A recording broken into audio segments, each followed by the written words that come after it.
The very thing that was supposed to be your demise, my beloved child, was never going to work. Not because the assault wasn't genuine, not because the pain did not fall as planned, not because you were untouchable in some way and the strikes flew by. They took off. They went deep in some cases. However, the fact that you are here, that you are breathing, that you are receiving, and that you are listening is proof that their schemes were never able to destroy what resides inside you. You'll be so victorious that you won't even remember what the suffering was. That phrase is not consoling. That isn't something you say to help you get through a difficult situation and then forget about it. The only person who has ever carried the entire unedited weight of your life in his hands has declared, "This one overcomes," without hesitation or qualifier. Consider what it truly means to lose track of the pain's name. Not only to endure it, but also to manage it well enough that it doesn't totally prevent you. Moving on isn't the same as effectively avoiding a wound that is still very much open. I'm referring to a healing that is so comprehensive, so deep, and so full that it no longer has the ability to stop you in the middle of an otherwise regular moment. One day, the item that unexpectedly returned at the sound of a song, a word, a familiar scent, or nothing at all will have no more claim on you than a tale you once heard about someone else. You won't feel it anymore, but you'll tell it. It will have completely lost its emotional charge. I reached into the area where that wound resided and eliminated it by its root. Not because you became more adept at suppressing it, or because time passed and the sharpness subsided into something bearable. I do that for the people I care about. Furthermore, you are one of the people I love, not one of many, in a way that lessens the significance of that. One of the things I adore is how a good parent gives each child their whole attention, rather than splitting it up so that each receives a small portion. Everybody gets the entire amount. That's the math of the kind of love I have. It doesn't rely on scarcity. No one else's options are diminished by what I provide you. Therefore, the love that is specifically aimed at you, as well as the care, attention, and active work that is done for your benefit, is complete, full, and unconditional. Before we proceed, let that linger in your mind for a moment, not as an all-encompassing opinion of my attitude toward others, but rather as a particular statement aimed at you, at the unique past you own, and at the version of yourself that exists at this precise moment with everything in your possession. I adore you. Not in spite of the difficult parts, not in spite of the times when you weren't at your best, and not entirely dependent on what comes next.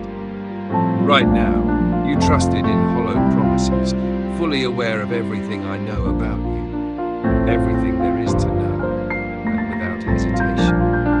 You placed your heart's weight in hands that weren't strong enough to support it.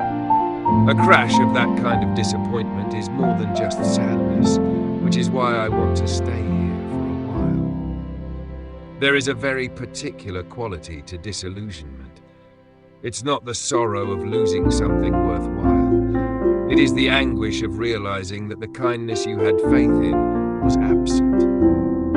It turns out that the object you were leaning on was hollow in the middle.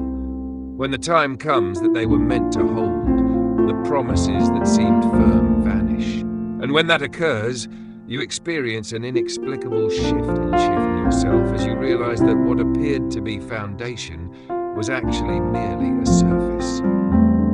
You don't simply give up on the person, organization, or relationship that let you down. You start to question whether trust is dumb in and of itself. Is hope something that intelligent people learn to give up? Whether you can no longer afford the vulnerability of believing in what hasn't happened yet. I saw you go through it. I am aware of the precise moment when the object meant to contain you failed to do so.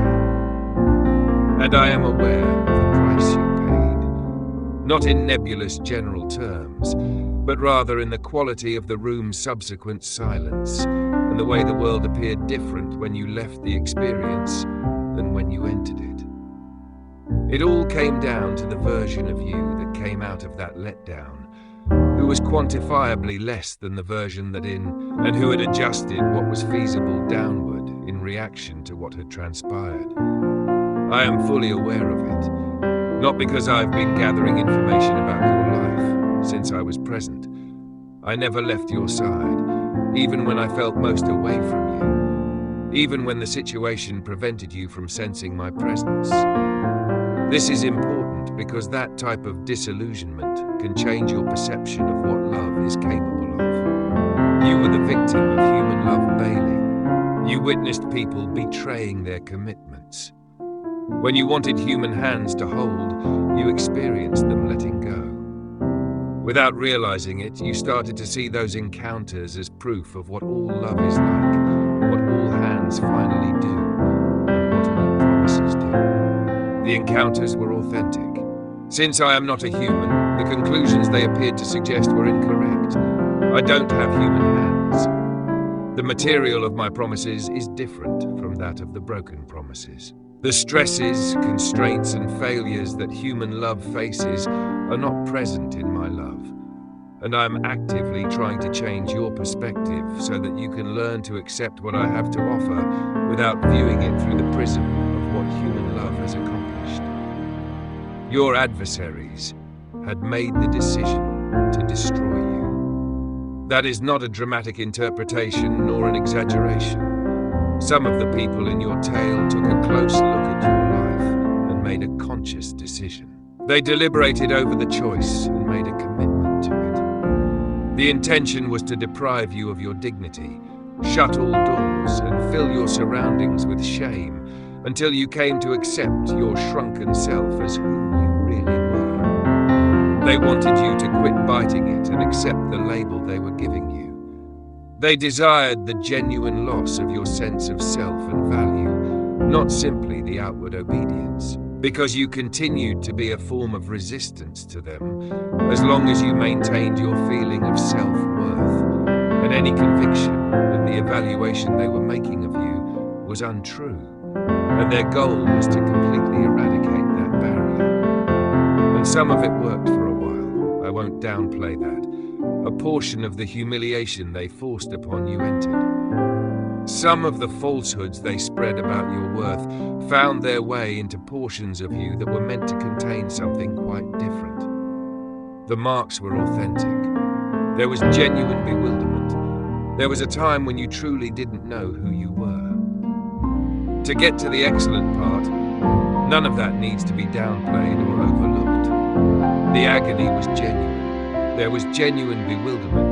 There was actual damage. Here's what else is true, though. They were unable to complete the task. Take a moment to sit with that. The whole concerted attempt to get rid of you was unsuccessful. Those who vowed to see you broken are staring at someone who is still upright. And it has nothing to do with your extraordinary resilience. It's not because you're more powerful than the typical individual. The reason for this is that they were fighting against something they were essentially ignorant of. They measured you based on what they could see, and they were unable to access the source, which they could not see. Neither I nor them could compute. Additionally, all of their calculations regarding the expected outcome were based on inadequate information, because they were unable to account for my hand in your life. Because they omitted the most crucial variable, the math was flawed from the start. The universe is not as valuable as you. Instead of merely stating something, I want to explain it. The cosmos is enormous. Human minds are actually unable to comprehend the entire picture at once due to the universe's astounding magnitude and complexity of structures, phenomena, and forces. About 25 trillion miles separate us from the closest star. Furthermore, only a small portion of what exists is visible to us. All of it was made by me. I kept my word and spoke it into existence. Even if the universe is amazing, it cannot accept me. The universe is unable to hear me and react. The universe is powerless to make a decision. Love is not possible in the cosmos. The universe is untrustworthy. It can only perform the tasks for which it was designed. It is not personal. but what it was designed to do is amazing. You are unique. You and I were meant to be together. You were created with the ability to hear and identify my voice, to accept and react to what I offer, to believe in what is not yet seen, and to love without expecting anything in return. The physical universe lacks these abilities.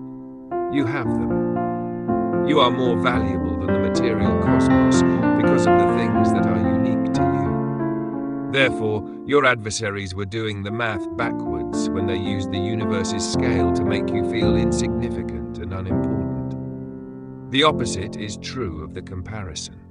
The mountains are beautiful, but they have no idea who I am. And I will accompany you every step of the way from where you are now to the point where the fullness of the victory becomes apparent. Instead of observing from a distance, be active, present, and speak during difficult times, savoring the moments that show what I have been constructing, carrying huge objects when they are too heavy for one person to handle alone, each and every step. Amen. Don't keep this word to yourself if it has touched your heart today. Give it to someone who is experiencing the exact season that this message is intended for. Get this blessing over your life by typing Amen in the comments. Additionally, there is a devotional resource in the description below designed to further integrate this kind of message into your everyday life if you wish to delve deeper into the words God is speaking over your life during this season. You are not here by coincidence. Every word posted on this channel is intended specifically for you.